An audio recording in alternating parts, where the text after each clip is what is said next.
of her statement. In January, the Home Secretary said the government would conduct 5 local inquiries into the rape gangs which have terrorised so many innocent children. Over 3 months since the government announced these local inquiries, Tom Crowther KC, a barrister invited by the Home Office to help establish them, knows almost nothing about their progress, and neither do we. Why is the framework for local inquiries now being led by ministers rather than by independent voices such as Tom Crowther? Why is the £5 million set aside for inquiries no longer being allocated, but instead delivered on an opt-in basis? And what does the government intend to do about local leaders who say there is no need for an independent inquiry, like in Bradford or in Wales? The girls we are talking about, Mr. Speaker, are predominantly white.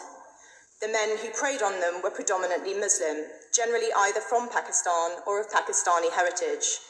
One of the victims from Dewsbury was told by her rapist, I quote, "We're here to fuck all the white girls and fuck the government." Will the minister accept that, in many cases, these crimes were racially and religiously aggravated? How, without a national inquiry, can we understand what part these factors played?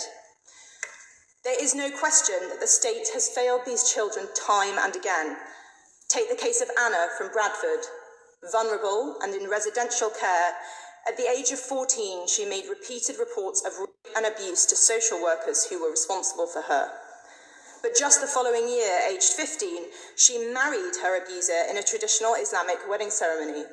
Far from stepping in to stop it, her social worker was aghast.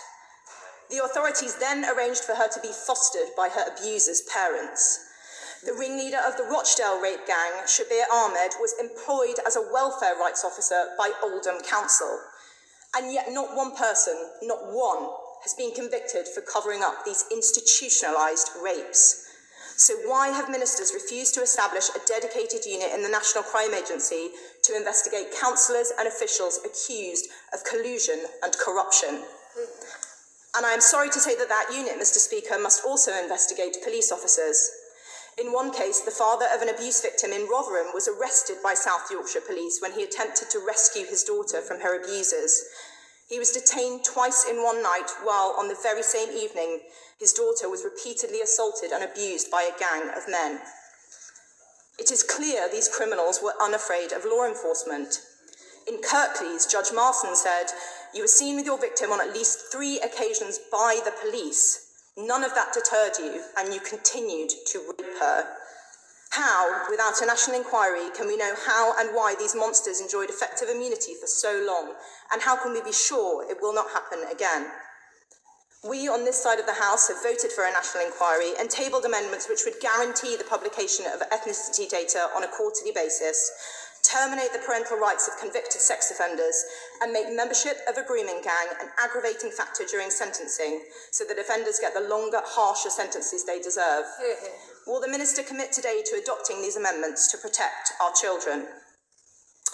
Finally, I would like to read to the House one particular ordeal, just one example of what these children have suffered. I must warn colleagues, and especially those in the gallery, that this is extremely graphic, but we must not look away or sanitise this evil. Sentencing Mohammed Karar of Oxford to life in prison, Judge Peter Rook said, "You prepared your victim, a 13-year-old girl, for gang anal rape by using a pump to expand her anal passage. You subjected her to gang rape by 5 or 6 men. At one point, she had 4 men inside her. A Red Bull was placed in her mouth to keep her quiet.